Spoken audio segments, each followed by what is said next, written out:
So hello and welcome. Happy Friday. Today is Friday, November the 25th. It's also known as Black Friday here in the United States. That's because it's when everybody's supposed to go shopping after Thanksgiving, and it puts all the businesses in the black. So it's supposed to make a bunch of profit right now. Lots of discounts and everything going on. And this is episode number 185 of Backyard Beekeeping Questions and Answers. My name is Frederick Dunn, and this is The Way to Bee. So I'm glad that you're here. Thank you for joining me. If you're brand new, welcome. Maybe you want to know what we're going to talk about. So that's when you could look down in the video description. And all the topics are going to be listed there, as well as any links that might be associated with the topics that we're going to discover and discuss so that you can learn more about them. So there might be educational follow-ups for those who like to read a bunch of stuff. And what else is going on? It's raining now. We're actually going to get a warm day tomorrow, and that's going to be important. By warm, I mean in the 50s. But what's it doing right now? 39 degrees Fahrenheit, which is 4 Celsius, and it's raining constant. So it's a drizzle. And that's not too bad. Might as well be inside on a day like today. And then you might notice my Christmas bee sweater. I want to thank Josh and Ariel for my sweater. Thank you very much for sending that to me. So let's jump right into it.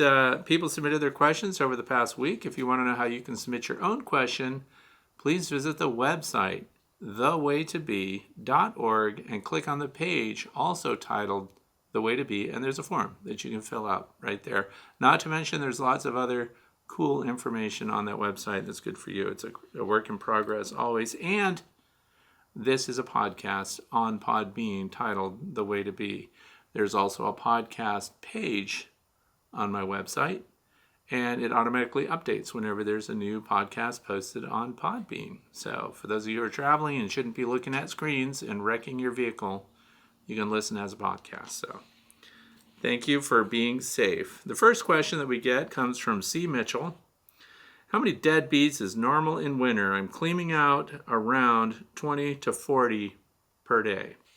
And I know for brand new backyard beekeepers, this is alarming this time of year, because what happens?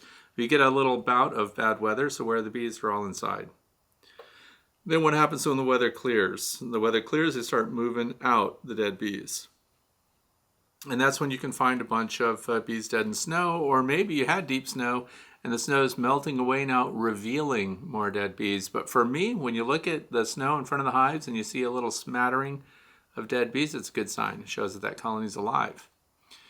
You'll also find that they pile up the dead bees at the entrances, and that's why it's very important to go out and look at your entrances and get a hive tool, maybe similar to this one, anything that you can slide into your entrance and pull out dead bees. Another thing I recommend you do when you find dead bees, scoop them into Ziploc bags. It's a great way to check them out. You can inspect them. If you find dead mites among the dead bees, then you can also look at them, see if they're being damaged by your bees, if they're chewing them up, stuff like that. Word of caution. You scoop out dead bees off your landing boards or out of the entrance on a cold day. You put them on a plate because you want to look all scientific on your dining room table, and you go to get a cup of coffee or something. You come back, and guess what? Some of them have likely come back to life and flown to the windows, and now you have a room with bees flying around. So be aware that dead bees are often just bees in torpor, bees that aren't fully active. But anyway, 20 to 30 per day is not bad at all, depending on the size of the colony. A normal colony, you should see quite a few dead bees. Now, when it becomes really problematic, is when you go to look at a hive and you've kind of looked at it every couple of days. They seem normal, but then one day you get out there and there are handfuls, like dense globs of dead bees. That's a colony in real trouble. Another eye-opener when we get these warm weather days coming out is when you go and you clear out just a few of the little bees, and as soon as you do, a bunch of bees start foraging and flying out. That's why it's important to get out there early in the morning and clear those entrances so that when the weather does warm up, they can fly, as they will here, because tomorrow we're going to hit 50 degrees, if not better. Also, for those of you who are thinking about the Hive Life Conference down in Tennessee, hosted by Cayman Reynolds, it's sold out. So it's too late. Some people wrote me and said, yeah, we're going to wait and find out if this and that's going on, and then we're going to get our tickets for Hive Life. And I said, whoa, you're too late. Sold out. There's a waiting list, though, if you want to try that. But for this year, I salute Cayman Reynolds for a job well done, because he's got all the vendors he wanted, and he's got all of the attendees that he wanted to learn about bees. So it's going to be great. Question number 2 today comes from Susan Merrick. Anyway, I have a small nuke that I ordered 5 frames up, 5 frames down. So she has a 5-frame super and a 5-frame brood box. The same one that you recommended. So the ones that I recommend come from Better Bee. I'm going to take a second. These are my favorite ones. I figure if you're going to buy nucleus boxes, get good ones. This one is made out of wood, 3/4 inch stock, probably pine. This is exactly how it comes from Better Bee. You have 2 options. You can have a bottom board that is a standard bottom board that this would sit on, and then of course have an entrance reducer in it. Or you can get this one where the bottom board is part of the hive, and then the entrance is here, and you have a control wheel. Vented. Then you've got a bumblebee excluder, and then you've also got a queen excluder built in so workers can come and go. So if this were new, because I figure if you're working with a nucleus hive, whether you're buying, selling, whatever, why not have a piece of wood that will last a really long time? So that's what we're talking about, and these are going to be in my apiary going forward. This particular one has a feeder hole in the bottom, in the center of it here, which I didn't really use. You can see that then I covered that up with a block of wood. And then of course the bees use burr comb, and they work up their beeswax on it. They do some propolizing, see how they seal it all off. And that's how that goes. I like it to the point where I don't just stack them too high, as in 2, not too high as in too many. I stack 3, and I might even go higher than that next year. Started to realize they're really utilizing that tall, narrow form factor extremely well. The only thing about it is it just looks unstable when you stack them all together. So, but I may be using more of those and going even higher, because if we go 3 high, that's 15 deep frames, and you can actually harvest honey off the top and then drop down to 2 boxes for winter. So anyway, what's going on here is Susan did a split, and a new queen was successful at being raised, mated, and came back to the hive. All great things. Do you have feeding recommendations, since nothing fits on the smaller size? I cut down a fondant patty. So we're talking about fondant. I know you're probably getting tired of hearing about it, but this is Hive Life Fondant. It comes in this pack right here, right? And it's important because we're going to talk about it. I cut down the fondant patty to fit, but I anticipate drying out will be problematic for overwintering. Okay, so because see the width of it, and then we see the width of a nucleus hive. So I have recommended slicing it right down the middle, and then we create 2 fondant packs. But what's being described here is true, that you would have a long edge here that's completely exposed. Therefore, the fondant might dry out quicker, but I have a solution for that. And that is to go ahead and cut it in half. And this works also for those of you who have apamate hives that have the rectangular solid feeder tray up in the top.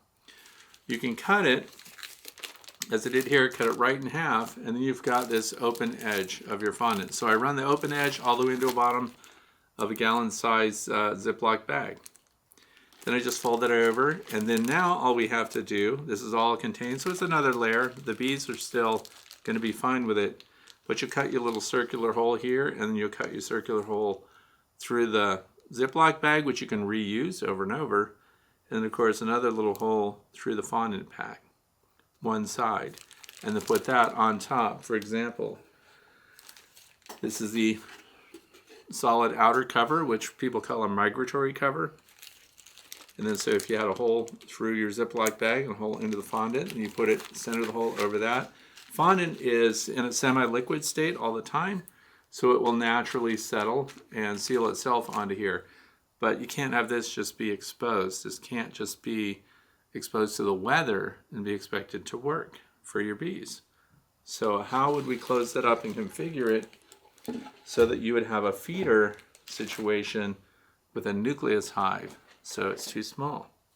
Well, that's where, in the cover shot for today, the drawings that I did. So I did drawings for you.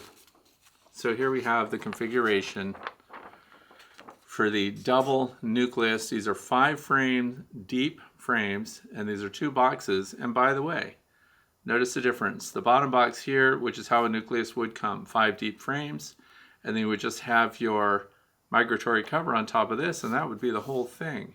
But they also sell supers, or you can build them. So what's illustrated here would be those that you would build yourself, because look, it would just be a rabbet joint up the front, and then you glue and screw it together, which for me has proven to actually be more stable than even having the dovetails or box joints or whatever else you want to have to keep it together. So box joints, finger joints, things like that are always used, but we'll just start at the bottom here and go up. The other thing is this bottom board is permanently attached. So if something happens in wintertime and this blew over, for example, as long as these are strapped together, none of your bees are going to be exposed. So having an integrated bottom board like that is very stable. The entrance is already well off the bottom so that if there are dead bees piling up in here, they're not blocking the entrance. So it's a little bit of protection if it's a colony that you leave on its own. And then we have the control wheel that we already showed. But then as you go through the year, this will equal a single 10-frame standard Langstroth box. The only difference is they're 5/5 instead of 5 next to 5. So as we go up here, now we have a 3/4 inch solid piece of pine generally. And for those of you who might have looked at that box I just showed and wonder, what did you finish it with? Why is it so dark? I used Eco Wood mineral finish for that. So then you would have this solid plank here, and it does not have the ends on it. So for example, this has migratory cover ends on it, which stabilize the wood and keep it from cupping up, by the way. So that's a good thing. But the configuration I'm about to show you eliminates those ends and would reduce the potential for that to cup up. So just stay with me for a second. So we've got this on here, and what we would do is right through the center of it, we would cut a 1 inch or 1.25 inch diameter hole. So that's listed right here.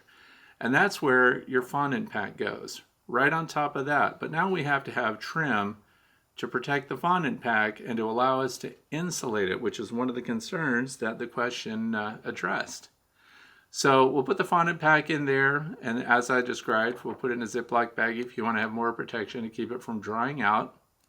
And you've got a 2-inch tall wooden shim. The thickness is not that critical, but you'll also notice that I wrote along the interior surfaces here, double bubble. You can actually staple double bubble to the interior surface or glue it or spray adhesive, whatever you want to use. And then that creates an insulated shim.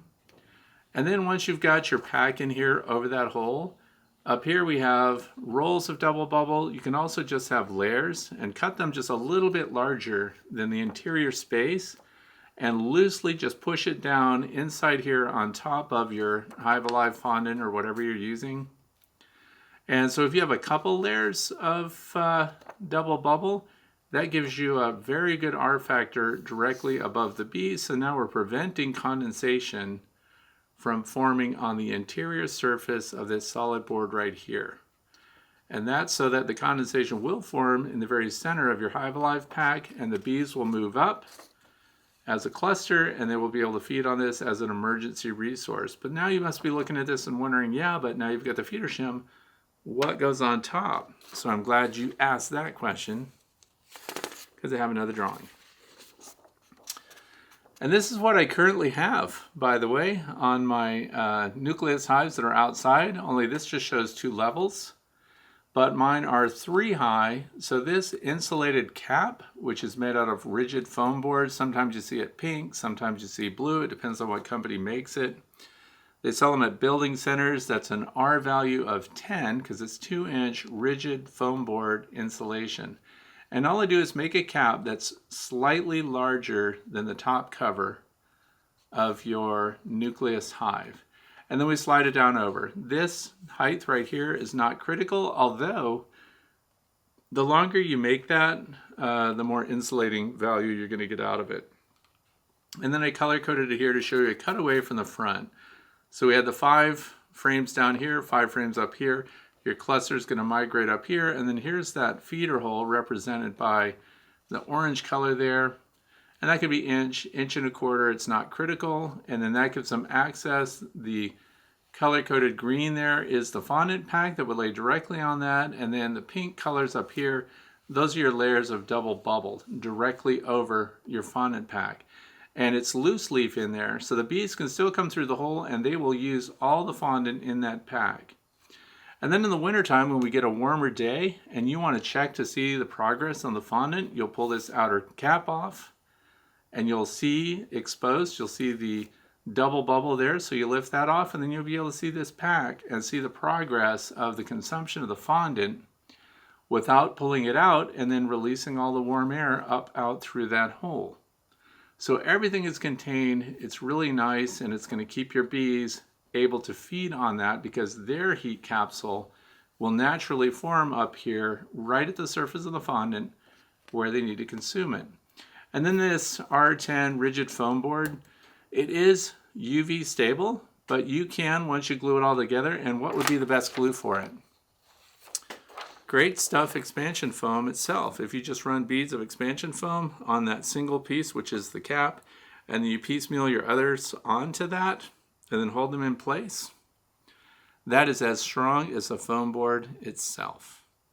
So it's very good, and then it's going to be pink or blue, so kind of ugly. You can paint that with an exterior latex paint, any color you want, and then that will protect that cap for an undetermined amount of time.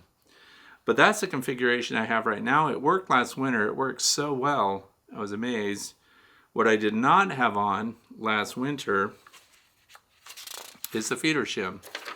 So last winter I went through with a configuration which only had everything from this point down. So I'm recommending, based on the question, a feeder shim that matches the outside dimensions of this. So it goes straight on top of it. And then of course it accommodates everything, and then your cap on top of that. So that's the only change. I have not done that to mine this year. But if you wanted to feed them, that's what I would do. Create your own feeder shim. And double bubble, good stuff. Lots of fun. So I hope that's a helpful answer. Question number 3.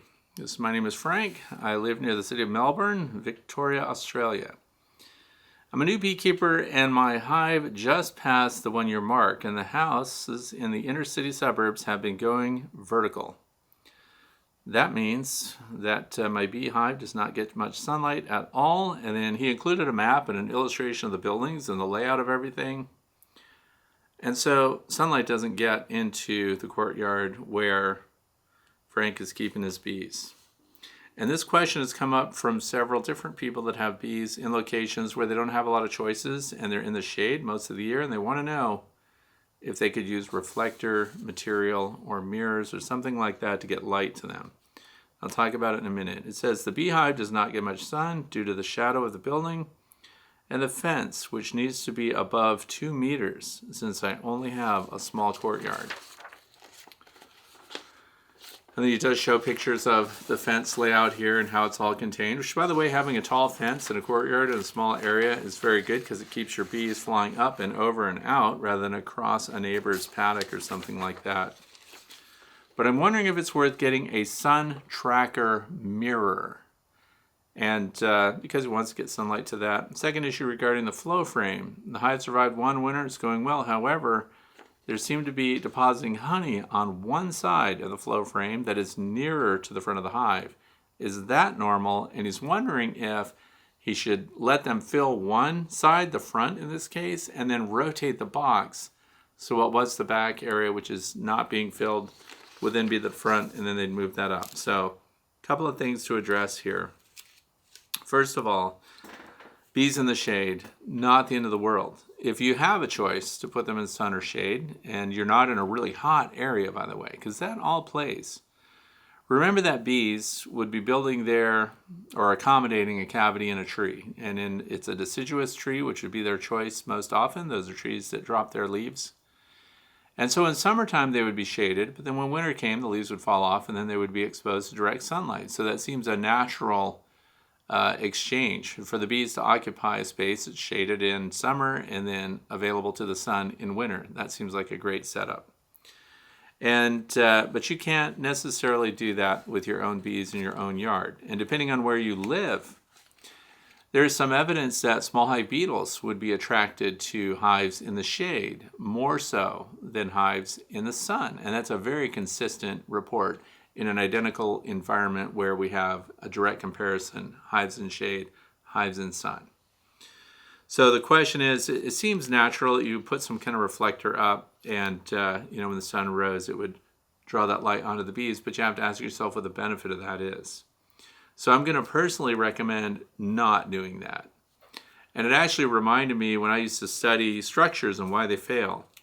And someone did a building design, and we've all seen these high-rise buildings that have reflectors, mirrored windows, and they have they have mylar in between the glass and argon-charged windows and things like that.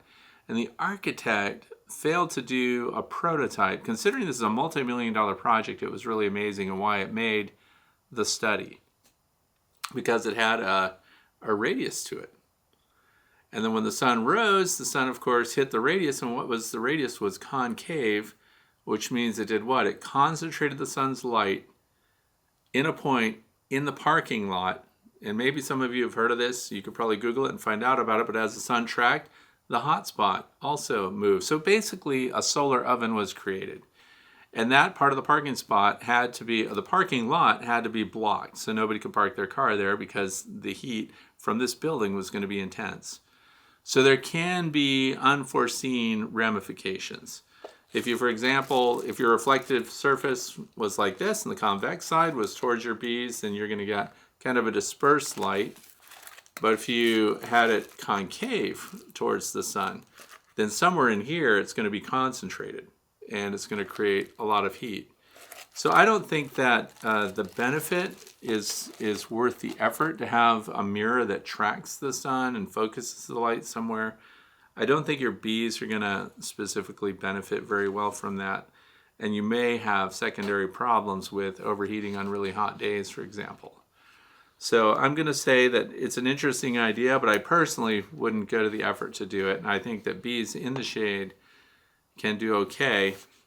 You just have to make sure that your environment provides what they need over that. So bees in the shade that's a natural state for the bees to be, even though when I set up beehives where I am, I put them primarily in direct sunlight, and they tend to do better than those that are in the shade, and I have both because I need to make comparisons, and those comparisons span many years. But I wouldn't put a mirror tracking system. If someone else has done that, then please put down in the comment section, let us know how it went for you, what you did, and what the benefits were. Because having sunlight hit the hive is not so important as having warmth. So it depends, I don't know what's going on. Question number 4 comes from Terry, Nebraska City. Could you give me your thoughts on the oxalic acid soaked sponges that Randy Oliver and Cayman Reynolds are using for mite control? Okay, this is an area that Randy Oliver has been working on for a long time. And extended release. He started with shop towels, and he would soak glycerin and oxalic acid into the shop towel. The bees would chew up the towel, get it out of there. And throughout that process, they were exposed to an extended release, an extended exposure of oxalic acid.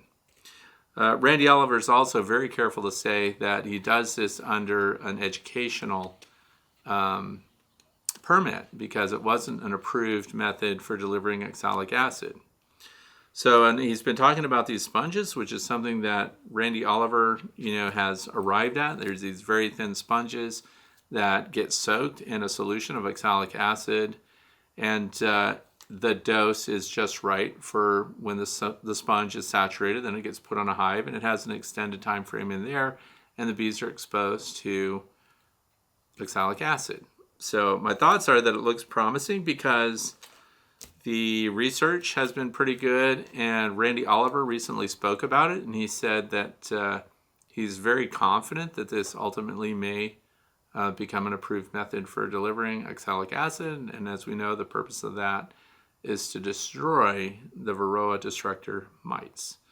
And this is why a lot of people advance their activities right away based on studies that are ongoing, and as soon as initial papers get published or studies get published or updated, and we see that something has efficacy, that it works really well at killing Varroa destructor mites, a lot of other people want to immediately implement whatever that practice is. And sometimes it deals with a method for delivering whatever the miticide is, and so sometimes it even involves other materials that get used as a miticide. So what I always tell people is just wait for the final results to come out and wait for the final approval. And what other people choose to do and the risks they choose to take is completely up to them. But for right now, the sponges are starting to look fairly promising. There is some evidence that it doesn't work the same in all climates. Humidity plays heavy, especially in the south. So he has a lot of arid areas where he does his oxalic acid studies. And so Randy Oliver, if you want to check out his website, it's called Scientific Beekeeping. And you could probably read up on the latest there, but you'll always find a disclaimer that says that he's operating under a special permit for research. So question number 5 comes. Wesley from Calgary, Alberta, Canada. I have 5 colonies, and after past seasons' harvests, I ended up with 8 medium boxes with wet frames. I had no opportunity to install these supers for the bees to clean. I'm storing it in my garage, stacked with some ventilation. I'm in city settings. I do not want to leave the supers too close to the beehives for a cleanup to create a feeding frenzy or a robbing situation. And that's a very good precaution this time of year. Please don't take your recently extracted frames and lean them on your hive, set them on top of a hive, things like that, because once that resource is exhausted, that feeding frenzy continues, and then there's a lot of pressure on any beehive that is in the immediate vicinity of where that feeding has happened. That's why feeding stations should be well away. So I hope these frames with leftover honey will be good to use next season. What do you think? Or perhaps you may suggest some things to avoid the situation, or maybe is nothing wrong at all to store a wet frame like that. Please advise. Okay, so there are lots of ways to store your wet frames. What really matters too is how much moisture is involved. So when you took the honey off of them, remember that honey is hygroscopic.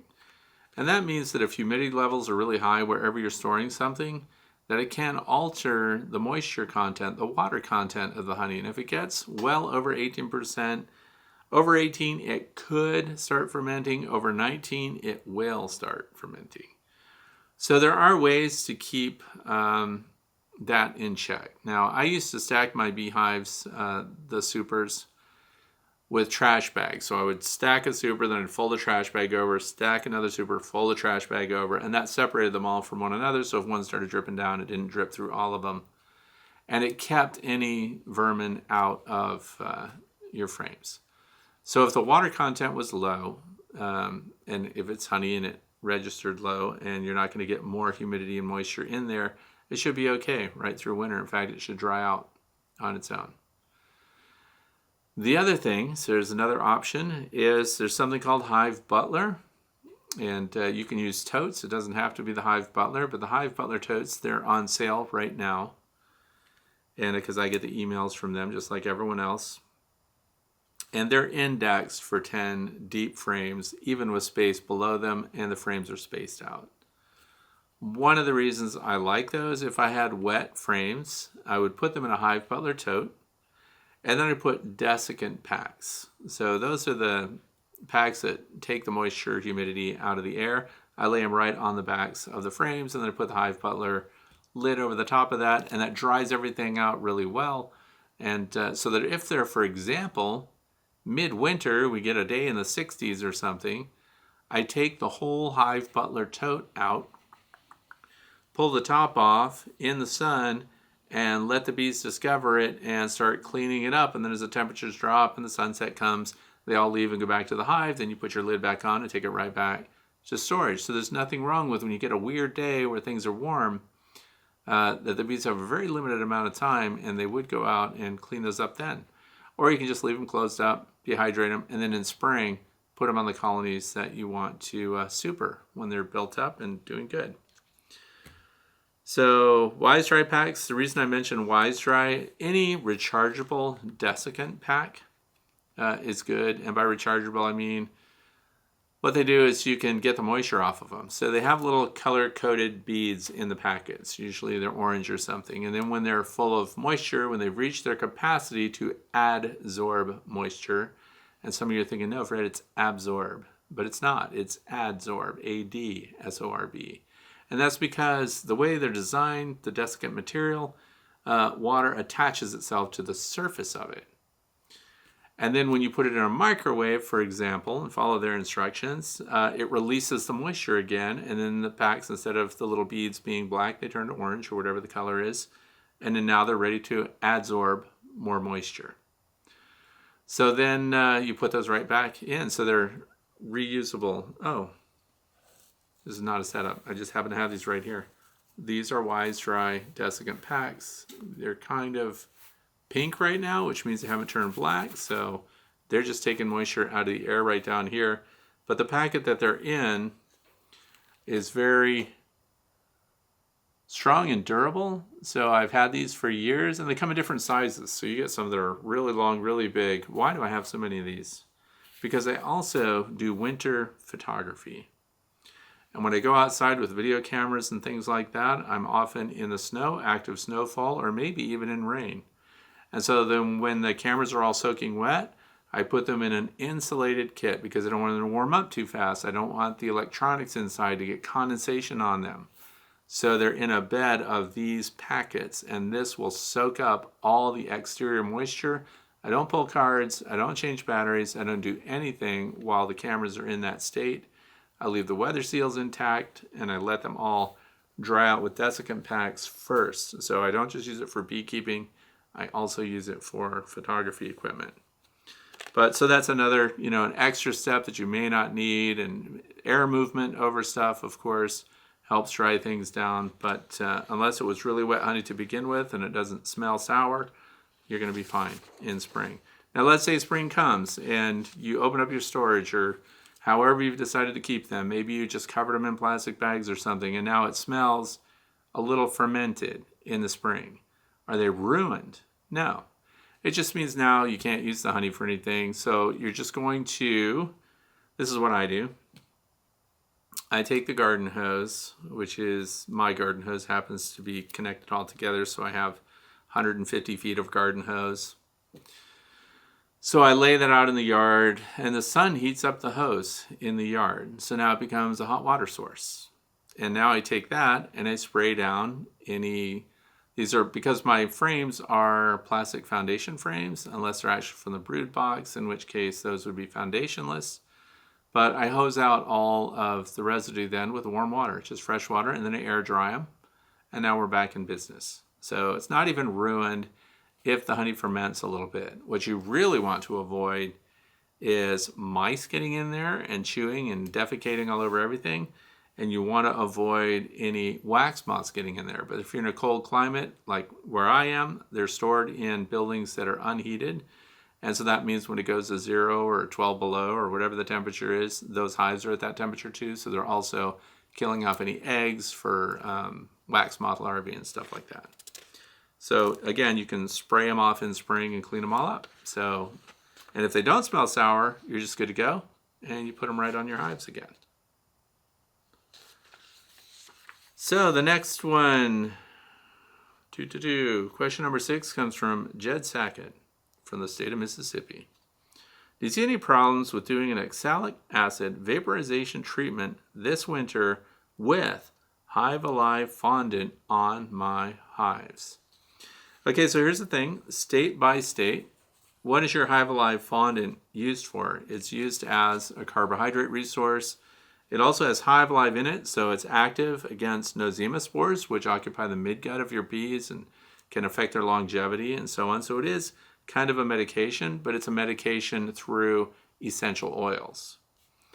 So if you had that on, is it something that you personally are going to consume? No, you're not. It's for the bees. So depending on the state that you're in, oxalic acid is approved for treating mites and works as a miticide even with Honey Supers on. So if that's your state's status and you're allowed to have Honey Supers on, then it's equally okay to have your Hive Life fondant packs on your hive at the time you do the oxalic acid. Because what's it going to do anyway? The oxalic acid is going to sublimate and it's going to go into the air, and then the little particulates are going to settle on all the interior surfaces. And let's say, for example, they do settle on that little feeding hole where your fondant is. The bees are going to consume that, and they're going to clean that up because they're going to continue to consume the fondant. There's no synergistic effect. There's no reaction that I know of that the fondant would have when in direct contact with oxalic acid. So I personally see that as not a problem at all. Question number 7, Francis Moore. Do you do late season cleanup with OAV like Cayman does and Bob Binney? They do in December, and Bob does a 3 treatment 10 days apart. Cayman does too. Now here's the other thing. We're in different parts of the world. So what Cayman Reynolds does, that's Tennessee bees.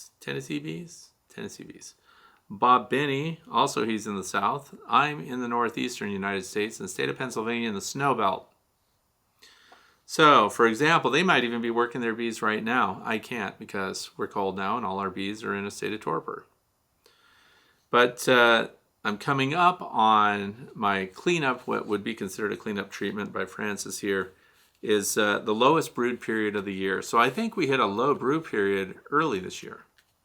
Normally here, historically, we would find the smallest brood in the end of November, coming right up. So last week of November, first week of December, that's when the brood is at the lowest, and that's when we hit them with oxalic acid vaporization, and that's because the varroa mites are phoretic. It means they're not protected by the caps on the pupa, which is where they like to reproduce and where they would normally be, and then they would then be out of reach of the oxalic acid when it lands on all the surfaces inside your hive, including the bodies of the bees. So for me, historically, a single treatment this time of year has been all I needed. In fact, if you can knock your mites right down to just 1 mite, for example, in a mite count, or even better, no mites, it can take them all the way until July or August of next year to even increase their numbers. Let's say if everything was favorable for mites going forward, they would still be not reaching treatment levels until much into next year. So this time of year, it's a great opportunity. As far as multiple treatments, again, it may be because in the South, the brood never completely stops. They may have more brood. So then the cycles of treatments would have to, of course, be validated by mite counts. And in some cases, of course, it's wintertime. You're not going to really pull open your beehive on colder days. And anytime it's below 60 degrees Fahrenheit, you're exposing your brood to a chill. So you can result in chilled brood to where some of it may die, and you may be completely unaware of it. But there's no reason to get in there and get to the nurse bees in the wintertime and start to count your mites. What you can do as an alternative for that is clean out bottom boards or insert trays. So if you've got core fluid that slides in the bottom of your beehive, a lot of people don't. They just have a solid beehive bottom, and that's fine if you have that. You just have no way to count mites passively. Where if you have, for example, a flow hive or any kind of hive configuration where you have a removable tray underneath or any kind of insert underneath, all of my observation hives, for example, have inserts in the bottom of them that's core flute, so I can pull it out.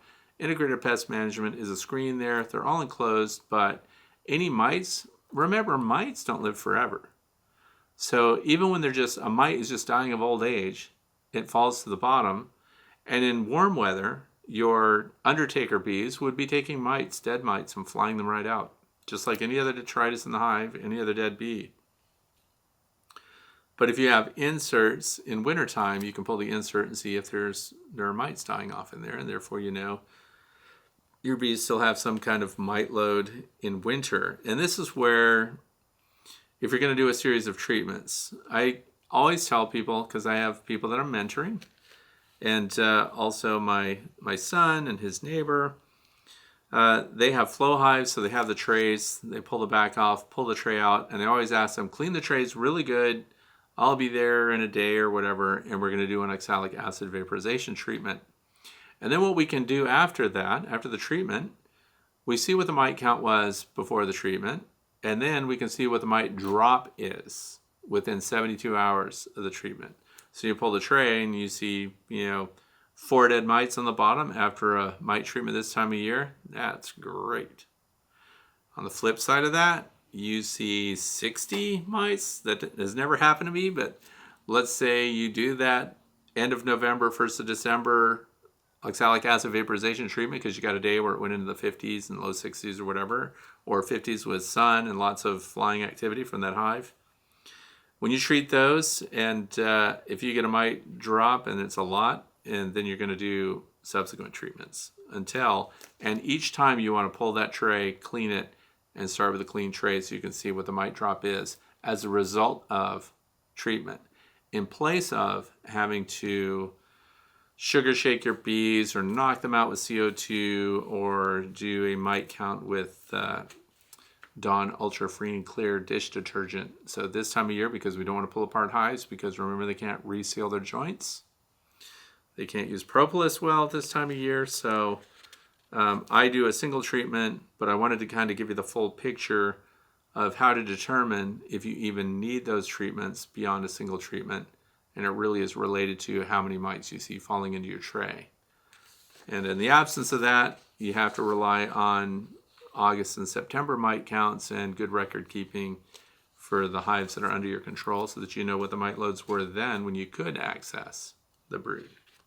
Question number 8. This is from Christine, Victoria, Australia also. So they're going in summer. So we're in wintertime here. They have a totally different situation down there. So it says, hello, Fred. One of my queen bees was able to squeeze through the metal queen excluder and had laid brood in my flow frames. I'm wondering if the honey extraction system will work after the bees have hatched because of the silk left behind from the hatched baby bees. Okay, so here's the thing. Flow frames, flow hives, they are designed so that they don't want you to have your queen up in a flow frame laying eggs. And this was part of their design process. I talked with Cedar Anderson about this. He's the inventor. His father, Stuart, helped him. But these are flow frames. They're very different. Okay, and this is food grade plastic. And the frames are large, they're deep, and they're sized so that they would be, hopefully, unappealing to the queen. So their depth is supposed to be unappealing to a queen when it comes time to lay. And then the interior dimension is between what would be a worker cell and not big enough for a drone cell. So right between the two, and they found that testing out kind of reduce their curb appeal to a queen when it comes time for depositing her eggs. But here's the thing, as described here, you're supposed to have your queen excluder under the super where these would be. And that's because this is all designed to take honey out. It is not designed to accommodate drones or workers. And then the other part of that is, let's say the queen got through, as described here, and let's say she did get up here and she did lay her eggs in here. Now what's going to happen? Well, first of all, we have to get our queen under control and get her back down below. So once you're sure, you know where your queen is, you get her underneath, and look at your queen excluder, by the way. Metal queen excluders in particular, which is interesting because the Flow company doesn't give you a metal queen excluder. They give you a plastic one. But metal queen excluders can be bent, can be damaged. And so we have to carefully look at them and see that they're the appropriate distance apart everywhere. Because if there's a damage anywhere, or if the queen excluder is a type that doesn't give you complete coverage all the way to the interior surfaces, I hope they do, we need to fix that problem as well and get your queen down below. But the other part of it is, I've done this testing too because I wanted to see, I like to give shakedown tours to equipment that I get. So I use them in ways I'm not supposed to. So I put the flow hive together, and I put the deep brood box on, and I left the queen excluder out, and I gave them full access because in the winter time, you're supposed to remove your flow supers, at least here. Now, where the inventors are in New South Wales, they leave their supers on all year round because they have some level of nectar flow all year round. So they're in a sweet spot. Here, we're shut down already this time of year. So because we're shutting down, now the bees are using their reserves, their stored reserves going into winter. So you have to pull supers off. You have to get queen excluders out because what we risk, and I'm going to get to my point really quick, but because of other people listening, I want them to understand the importance of removing a queen excluder for wintertime.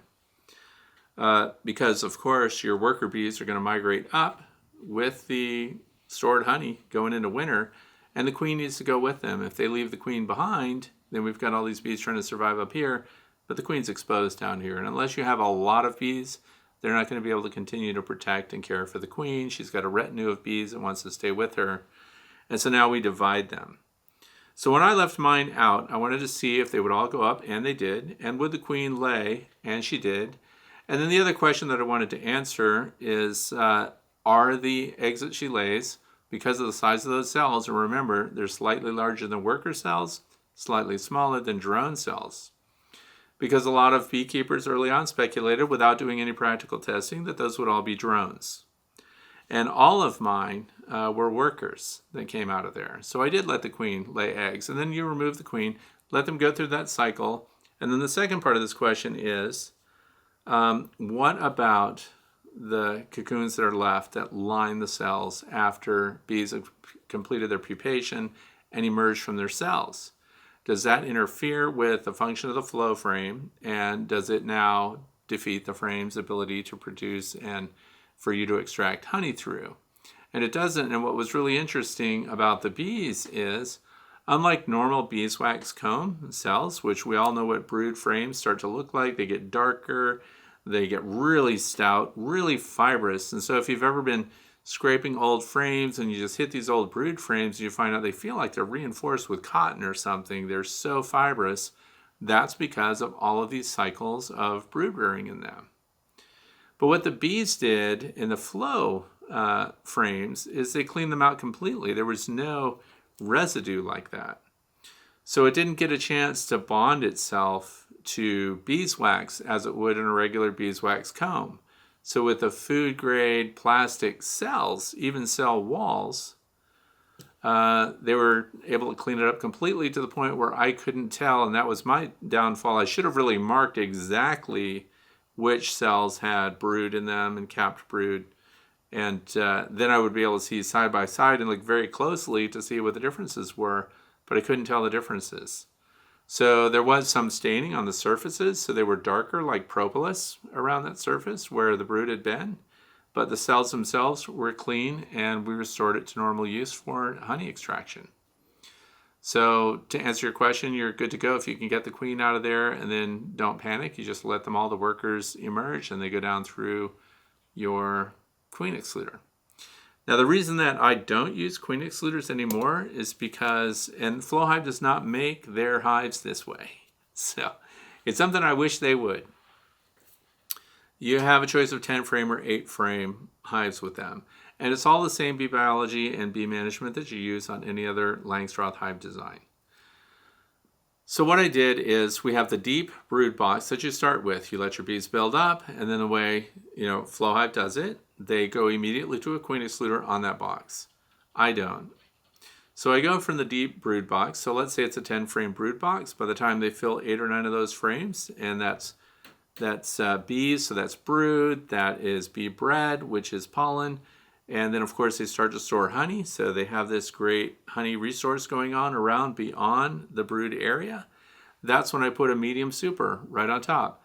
You can't get medium supers from FlowHive. They don't make them.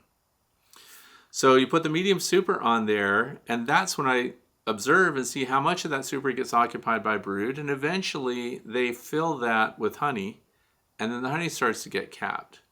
And before they finish out again, so 8 out of 10 frames, or if it's an 8 frame, then that would be 6 out of 8 frames. Once they're starting to cap that, and it looks like it's nothing but honey, that's when I go with the Flow Super and no queen excluder.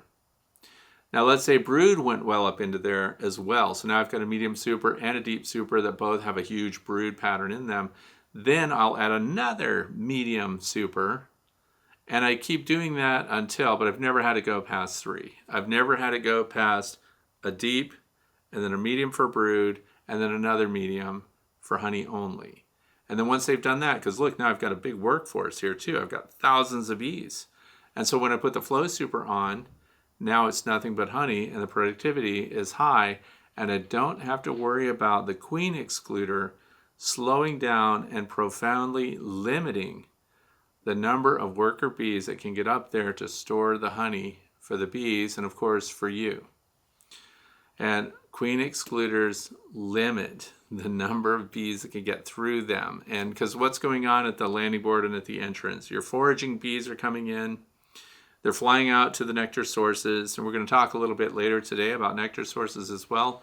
But they're coming in loaded, so the foraging bees come in, and what I call storekeeper bees are right there. So where the waggle dance is happening on the dance floor and everything else, they're passing that on through trophallaxis. So the bees that are inside bees, storekeeper bees, are taking those resources from the foragers that have come in and landed, and then they move those up into your supers, and they're the ones that are putting it in the cells. And there's a constant cycle of that, those bees going up and down and into the storage and things like that. And so the foraging bees are not going up there at all. But even some of the in-house bees have trouble struggling to get through queen excluders, and some of them can't get through at all. And that means that we just took a potential storekeeper bee out of service. So some people try to resolve that by providing an upper entrance or some other entrance to give them, and I used to do it myself. I did the upper entrance thing. I drilled holes in the front of flow hive gabled roof ends so they would have that upper entrance so they could go then directly to the super and increase their productivity and speed things up without trooping through the brood area and darkening everything. So, but later I learned that was part of my problem too, is if you provided upper venting and if you provide an upper entrance, even though it does accelerate honey storage and honey production, there are some downsides. One of those being that where you have ventilation up above there, you have the potential now for your queen to migrate up there if there's no queen excluder, and she can start laying eggs up there too, especially in times where she's kind of running out of space. Whereas if there's no venting up there, the queen does not migrate above and cross over the honey bridge and then start laying in areas that are very impractical because your nurse bees and all of those caring for brood are down below near the entrance where they almost always focus their brood. So a lot of different moving parts through the years with my evaluations, because flow hives have been in use for 7 years, over 7 years now. And so I've kind of seen all the problems and caused problems myself as part of my evaluation process. So that's how I've arrived at where I am now. With all that having been said, if you do not use a queen excluder, you do risk having a queen go up there in a time where she's run out of space for whatever reason. And if she could potentially then, without a queen excluder, lay in your super also. So inspect your queen excluder and try to find the problem. All right, moving on. Question number 9. Dennis from Crystal Falls, Michigan. I watched a webinar on the spotted lanternfly that was done by Dr. Robin Underwood of Penn State. Have you ever had a problem with your bees collecting the honeydew from the lanternfly? Is there a way to tell without having to send honey into a lab to be tested if the bees are bringing something like that into the hive? They have found lanternfly in 2 counties in the southern part of Michigan. So it's a matter of time before it spreads through the state. And I live in the Upper Peninsula in the UP. So it will be some time before they make it up here. I've been beekeeping for 16 years. Okay. So this is something, state of Pennsylvania. They're here, spotted lanternfly. And they're really funny. Chemical markers. Anyway, so there were a lot of ways that they were using honeybees, by the way. The beekeepers in eastern Pennsylvania in particular were having some strange things happen. For example, there were times when they should have had a honey dearth. So floral sources were not abundant. But right alongside the emergence and presence in numbers of the spotted lanternflies, which, by the way, these are jumpers that land on plants, and they're very distinctive looking. So if you Google spotted lanternfly and you see what the adults look like, they're unmistakable. They have a proboscis that drills right through into the plant, and they're sapsuckers, for lack of a better word. And the thing is, this boom that happened for the beekeepers in that area, they were getting a honey flow at a time when they shouldn't have been, but it was also at a time when spotted lanternflies were on the rise. And when they get their sap from the plants, which includes grapevines, by the way, they were getting rid of a lot of sugary fluid. So here's what happens. If you've ever seen aphids, for example, on plants, and you see ants attending to the aphids all the time. They're guarding the aphids, and of course we want the ladybugs to go in there and eat the aphids because aphids damage plants. They make the plant anemic and all this other stuff. So, but the aphids put out these little bubbles of liquid, and it's a sugary liquid, and then you'll see the ants go up and they'll consume that little droplet from the aphid. So they're actually harvesting a sugar substance from the aphid. And the aphid then gets to concentrate its resources and get rid of the water. So the spotted lanternflies are doing the same thing. Only lanternflies are pretty disgusting, but what they do is they produce a lot of watery, sugary nectar to the point where it forms bubbles on their rear end, just like the aphids do. But if there's nothing there to collect it, because keep in mind, the spotted lanternflies are new to this part of the world, to this part of the country, and so they don't have a lot of things that have evolved to go ahead and consume that honeydew. But honeybees, which are opportunistic, and anytime there is sweetness somewhere, the honeydew drips off of these bugs, off of the lanternflies, and onto the sides of the tree or the vines or whatever they happen to be on. And so then the bees are collecting that, and then they find the source of it. So then you'll even have bees licking honeydew from the abdomen of spotted lanternflies that are tapped into the plant, and then they're putting that out.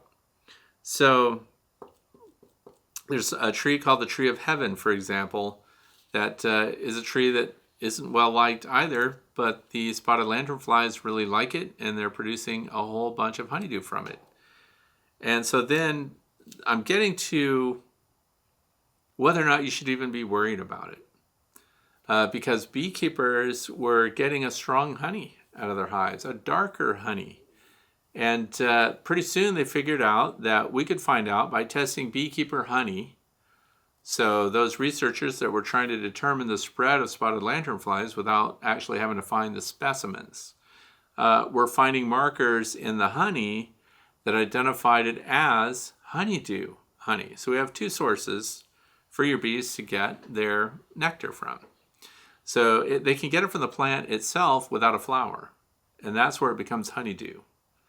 They can get it from the floral source, and so that's what we're used to and what we're thinking about in our minds. Bees are going to go to flowers, they're going to go to the nectaries of the flower, they're producing that, and then the bees are going to get that, and they're going to get pollen too, and then they're going to come back. So one of the ways to identify it is to put it under a microscope. And if you're a backyard beekeeper and you just want to do a cursory check to find out if the honey you have is a floral source or a honeydew source. And keep in mind there's intermediate too. We have the spotted lanternfly that produces nectar, and which is now honeydew. But you also have plants that produce honeydew through outlets other than flowers. So that also is an intermediate honeydew category. So it's not always insect sourced. So let's go back. So now we have the flowers. They're putting pollen in that honey too. So if you're testing the honey, if you're looking at it, you don't have to be a pollen expert. Even I can take photographic equipment, and at a 5x macro magnification, I can see pollen. And I can tell that it's pollen. So if I put it on a microscope slide and I light it from the back, I can look to see if there's pollen content. And then I could pretty well guess that that's floral sourced honey because it's got pollen in it. It's actually far more sophisticated than that. But what I want you to start thinking about is the beekeepers aren't necessarily mad about it. And so is it worse? So for example, if you had honeydew honey, is there a source of sugar that you take off of plants without going through the flower? Sure. For example, we collect and concentrate maple tree sap, and we end up with maple syrup. So that's an example of bypassing a flower to get a sugar source from a plant, from a tree. So if we start thinking along these lines, and I will put a link down, by the way. So this is question number 9. If you get down to question number 9, there'll be a link to a better explanation, a more detailed explanation for those who want to know more. But so we have blossoms, we have nectar of plants, we have honeydew, which is coming from spotted lanternflies in this case. So here's the thing. Honeydew, honey, wouldn't it be great if I had a jar of it? And it just happened to. So I'm going to give kind of a shout out right here. This is honeydew honey. And look how dark it is. And this comes from Home Sweet Comb Honey Farm, Columbia, New Jersey. Now, it has properties that are distinctive. It's strong, and it's not for everybody. And it took me a long time to taste it, by the way. Because, I'm not a honey connoisseur. I'm not a sommelier when it comes to tasting honey. But here are some traits. It's a little less sweet. So last week I had somebody asking, hey, why is my honey too sweet? Well, if you had honeydew honey, it would be a little less sweet. Now, is there a chance, by the way, that honeydew honey is healthier for people than floral sourced honey? What if I told you there are some aspects to it that are better than floral sourced honey? So here we go. Antioxidants. There are more antioxidants for people, so it benefits people in honeydew honey than in floral sourced honey. Guess what else? Antibacterial properties are higher in honeydew honey than floral sourced honey. Gets even better. So anyway, it has a better gut flora microbiome. So the micro components of honey that benefit human digestion are improved with honeydew honey. I mean, I learned this myself, researching for this question, by the way, because I didn't do much of a deep dive either. I wasn't very excited about honeydew honey because it's coming from bugs that are tapping into the sucrose source of a plant, right? But aren't bees just really accessing sucrose from plants that are rewarding the bee because they need the pollination, because they need to reproduce as a plant? So we're actually really just getting plant sugars by way of the digestive system of a spotted lanternfly. It's not disgusting like regular flies. Maybe the fact that it's a lanternfly, it rubs people wrong. What if it was a lantern butterfly? Then all of a sudden, butterflies are producing it. That's good. So if we're talking about a bug that feeds only on these plants and produces a high sugar content dew that now your bees are collecting and taking back to the hive, which can even be better for people, not so bad after all. Now here's the downside too. This tree of heaven, because the spotted lanternflies are reproducing on this tree, and because they're heavily occupying those trees, there's a movement to try to poison, of course, the tree in some way so that the toxins get in the sap, so then that sap gets into the lanternfly, kills the lanternfly, removes its ability to reproduce. But then other people are saying, whoa, wait a second. You don't know what else is feeding on the honeydew being produced by these bees, by these lanternflies, because otherwise honeybees would not be accessing any of the nutrients from this tree. But the fact that the spotted lanternflies are producing it, now we risk honeybees getting these chemical treatments and then that showing up back in the honey. So has that happened? Yep, sure has. So if you want to know more about that and you want to find something else to be concerned about, it's not the spotted lanternfly itself. It's not the fact that it's feeding on a tree. It's not the fact that it's producing honeydew that bees could bring back to the hive and produce honey with. It's the fact that people are getting involved and using toxins to poison the spotted lanternfly, which now can find its way into your honey. Now, where I am in western Pennsylvania, northwest Pennsylvania, we don't have a lot of spotted lanternflies yet, but it's inevitable. They're going to be here. So there's a lot going on with that, and but I don't hate it. By the way, this stuff was pretty good. They sell this. There's a website, too, that you can check out. Home Sweet Comb Honey Farm, Columbia, New Jersey. Tell them I said hello. So I'm not worried about it. It's damaging to the trees. There's many levels to this, of course. It's damaging to farmers, to their crops. Damaging to grape farmers. If it's going to take the sucrose out of the grapevines and things like that, that means it's not getting to the fruit. There's a huge amount of damage that can be caused. And I did some sideline research here, and there's some impact on ants. And for some reason, it increases slugs and reduces ants. So there are a lot of, nothing happens in a vacuum. So when you bring a new species into a part of the world where it's not native and shows real detrimental aspects, then we're just beginning to understand kind of what the ramifications are going to be when it comes to the spotted lanternfly. And to quote Dr. Samuel Ramsey, who's an entomologist and knows a lot about a lot of things, and he just loves everything in nature, he advises when you find the spotted lanternfly to use extreme violence. That's a direct quote from Dr. Ramsey. He encourages violence against the spotted lanternfly.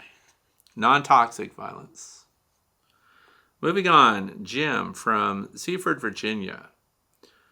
Let's see. I looked up my location on Beescape, and it says I'm at the lowest end of the scale for all except summer, it's low, fall, it's a little bit below low. I've had bees for 3 seasons now, and I've had one okay year 2 years ago, and the past year was not good. Very little honey stores. Could it be that my area will not support bees? I have 3 hives. I'm in a residential area and have woods and fields around me. So this is from Seaford, Virginia.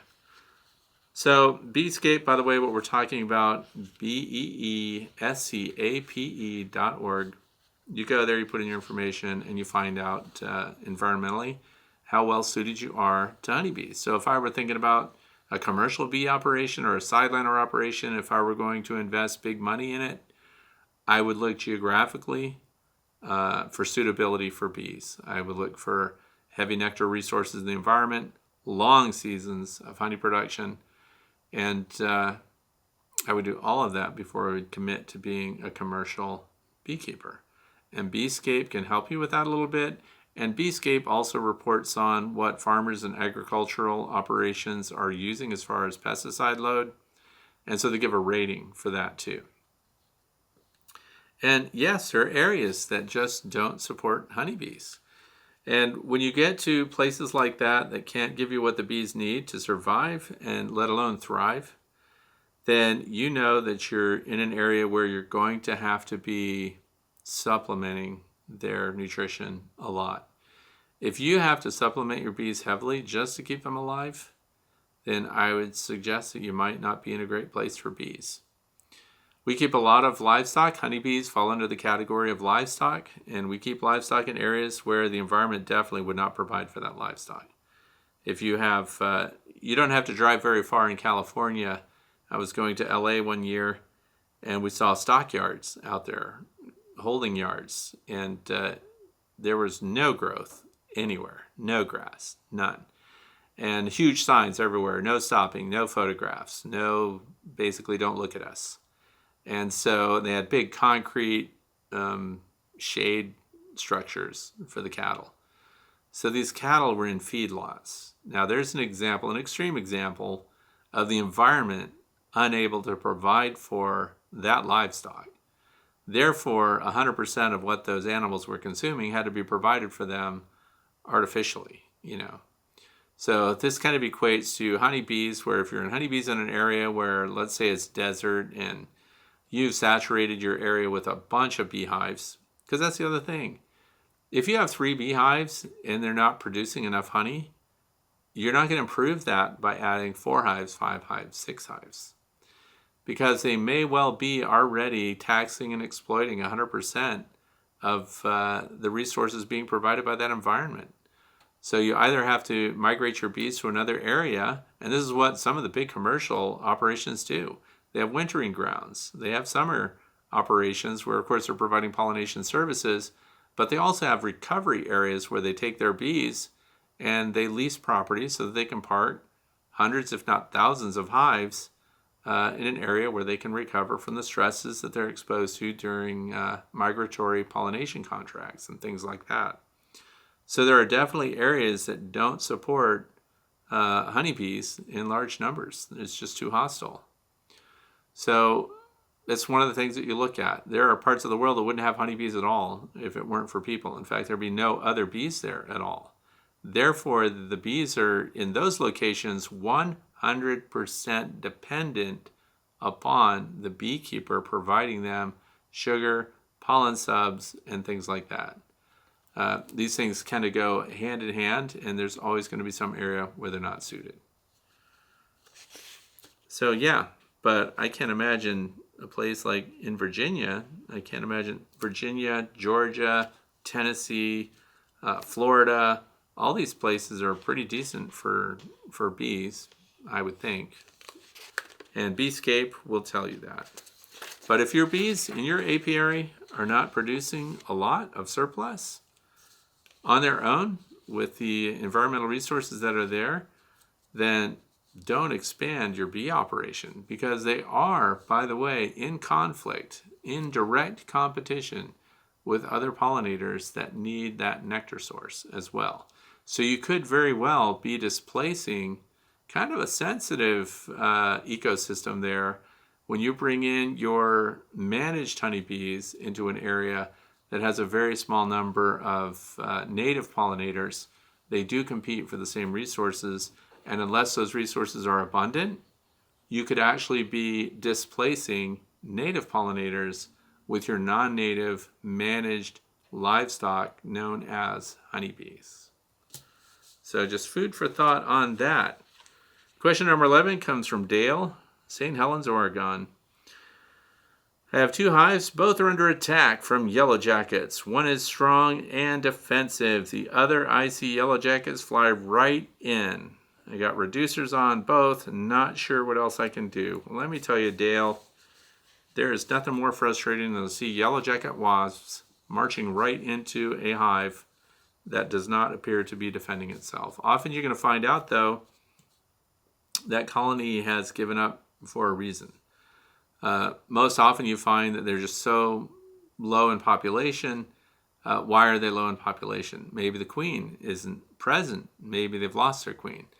Maybe they didn't produce enough brood and can't now because the numbers are so small that they can no longer sustain themselves to build up again, because it's a eusocial group of insects and they need to multitask all at the same time. To do that, they need numbers.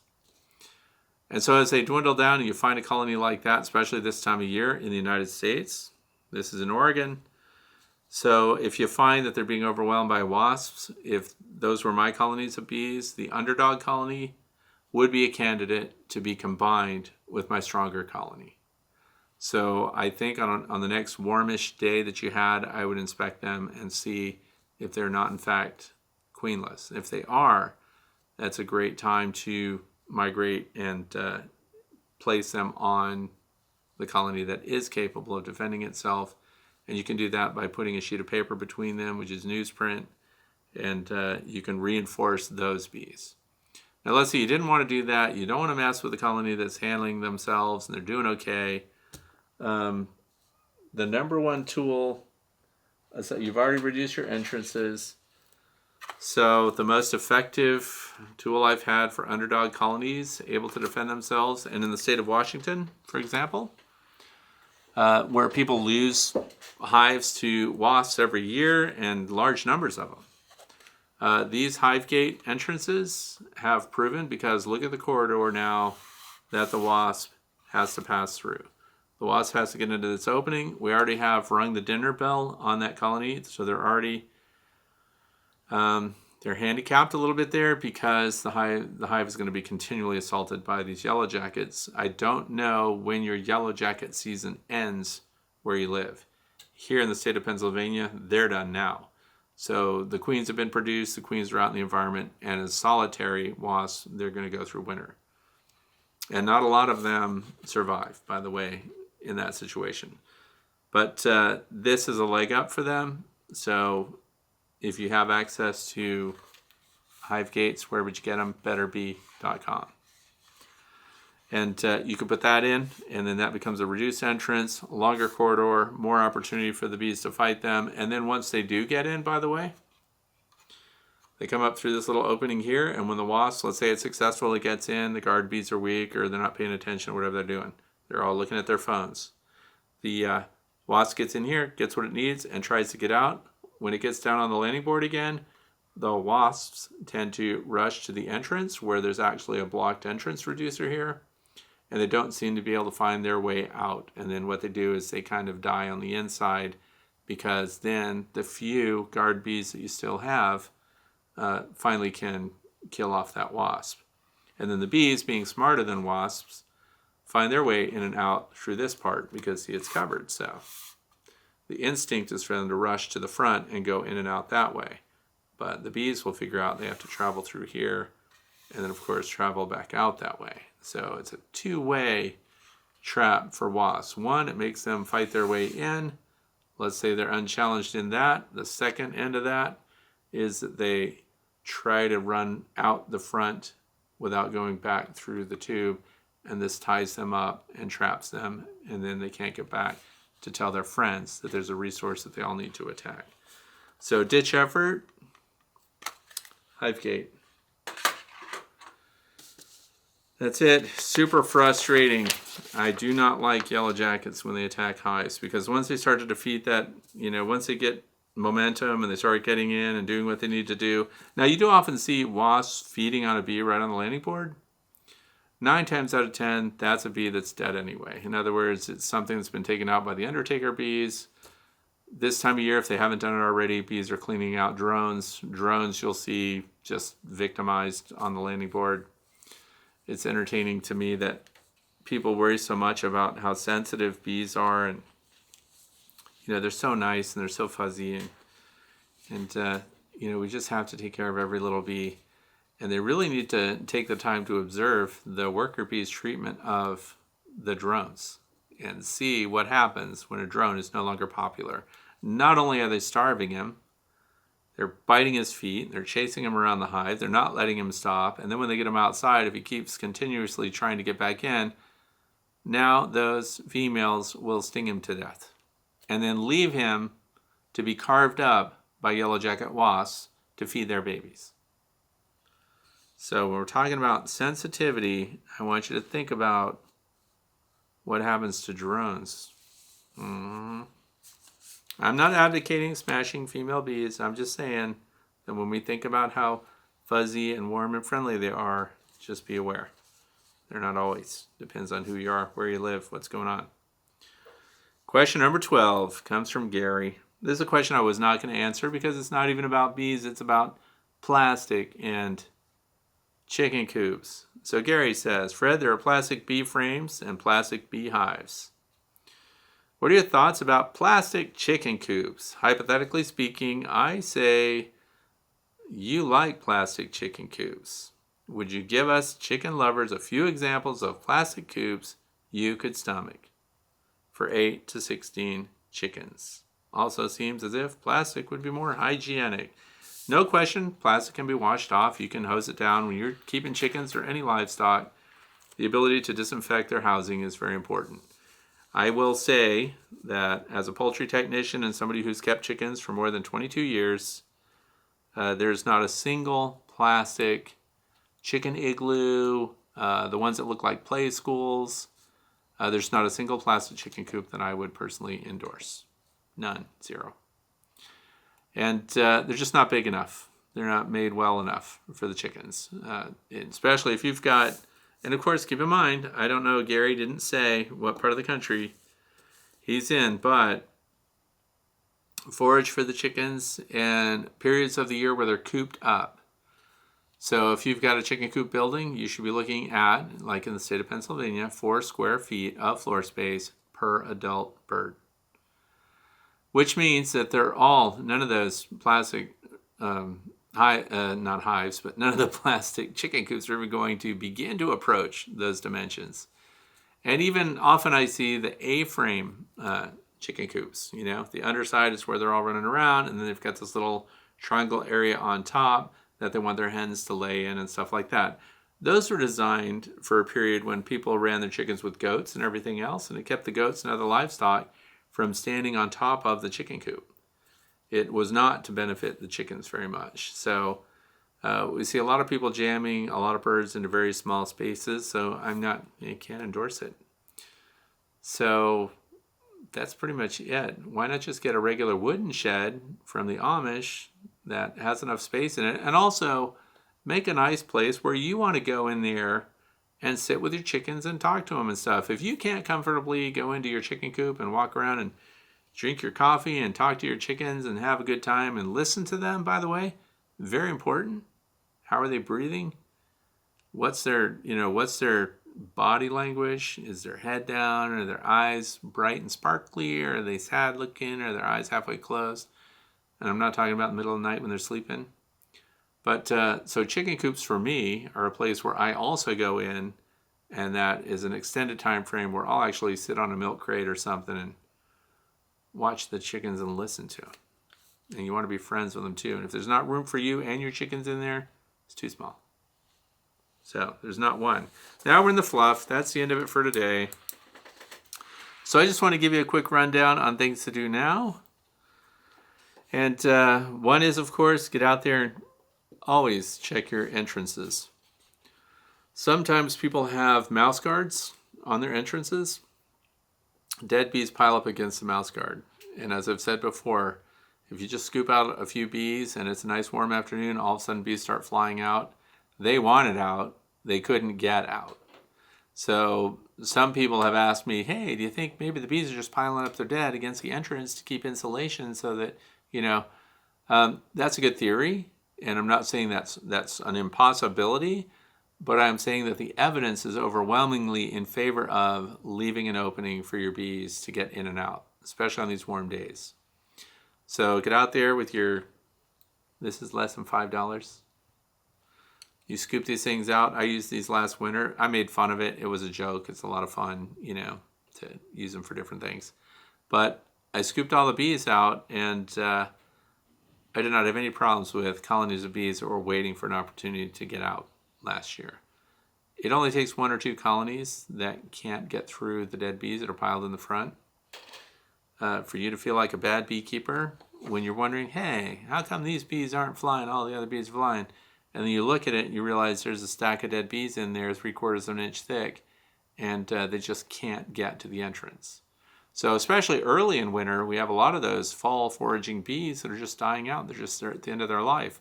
And because it's cold, rainy, windy, middle of the night when they die, bees can't fly out to expire in the landscape the way they'd like to in the middle of the night. That's why we have undertaker bees. But then the undertaker bee drags them trying to find the front and is piled up with dead bees. They don't seem to be able to clear the dead bees out. And in a normal cavity that the bees would occupy on their own, this entrance would not be at the rock bottom. The entrance is always in the bottom third, off the bottom. I say always, well, most of the time. And so it really leaves a bunch of space for dead bees to accumulate, because the first thing the bees are going to do is eliminate take care of themselves, get water, bring that back in if they don't have the water they need already inside. And then the last thing that they do, if the warm period is extended and the good weather is extended, then they start dragging out their dead. So they kind of have a list of priorities. So you can help your bees a lot by scraping out the dead bees from your bottom board, from the entrance. Please make sure your entrances are 3/8 of an inch or even shorter. So you can go to 1/4 and the bees will still be able to get through. But 3/8 or smaller because the mice move at a meteoric rate.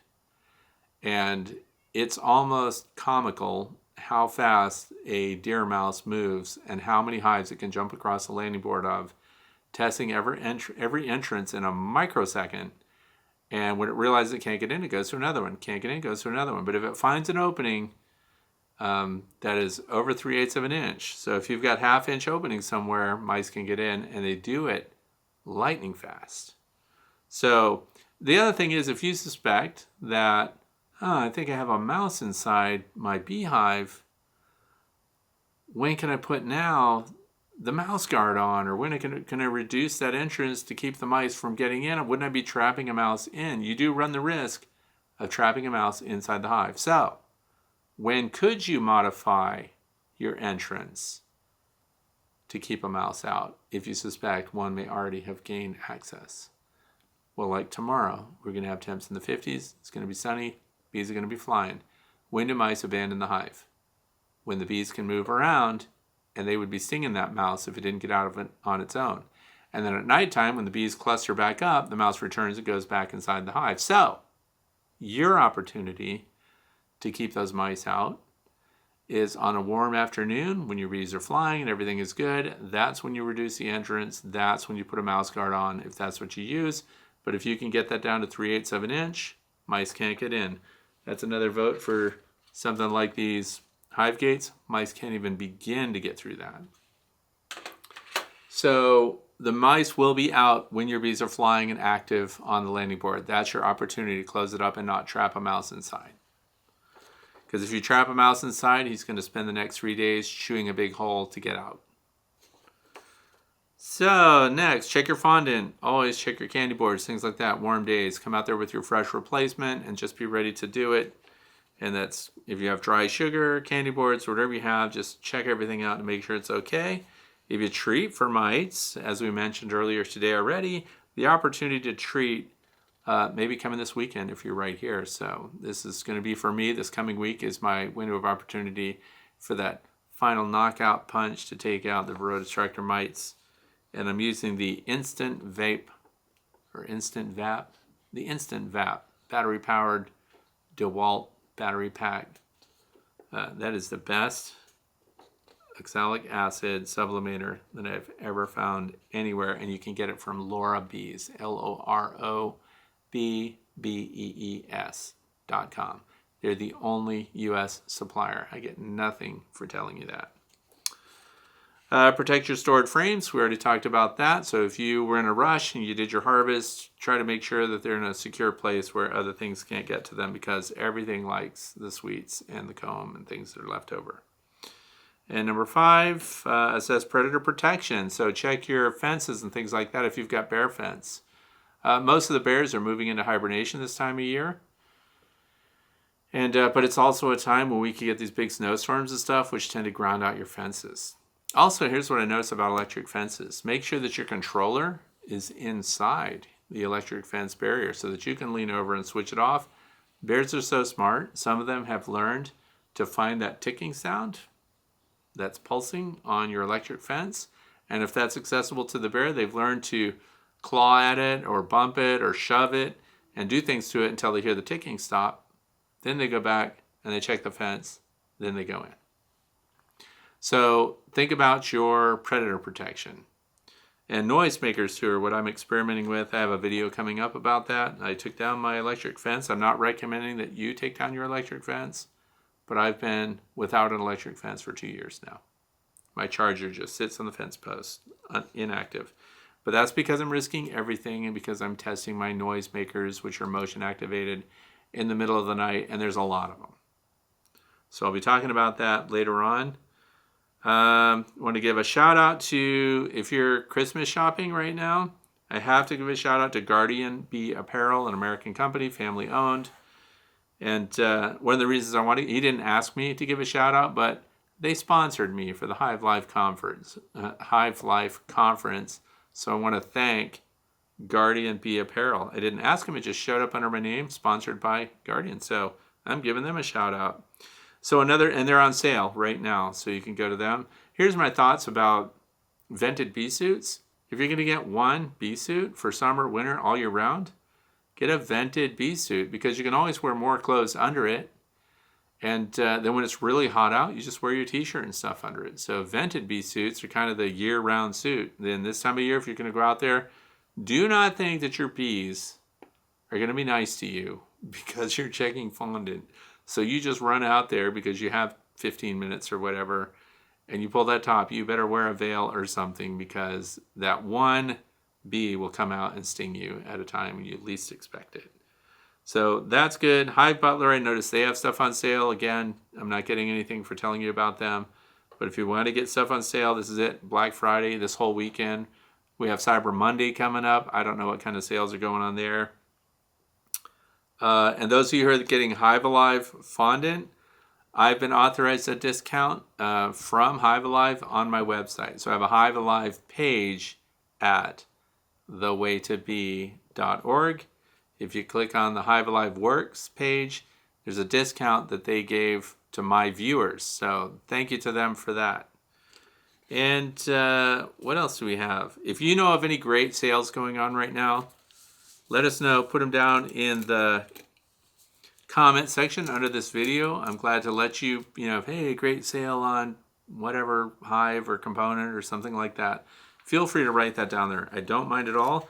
You might think that it's being blocked because anytime there's a link to another video or another website or something like that, it gets automatically held, and then I have to manually come back and release it. So you're not being singled out. Anytime there's a link, it automatically holds it, and then I have to check it to make sure that it's okay. So those are on sale. What other kind of things? Oh, yeah. The Lyson hive stands that I like, that I've put out in my apiary. They're the metal ones. They're galvanized steel, heavy duty. They're designed to hold up Lyson hives, and you just run a 2x4 through it. And it's a quick setup, and they adapt to any, terrain. So because they're each telescoping and they all lock in, they're called Lyson hive stands. I'm sure they're sold at a lot of places, but they've been out of stock everywhere for the past couple of months. And I always like to have a couple of those around in case I need to throw up a beehive really quick. And so now they're at betterbee.com, and they have Lyson hive stands in stock. They're expensive. They're $125 for a set of them, but they have a capacity of 1,100 pounds. So again, I don't get anything for that. There's no link. There's no discount associated with it. Only that they're now in stock where they haven't been, and nobody had them. So that is a recommended fast setup for a hive stand that can get your landing boards out of skunk range and everything else, and you can adjust them later. Very easy, built for life hive stand. That's it for today. I want to thank you for being here with me today. I hope that you're not going to spend every last dime this weekend just because of all the sales.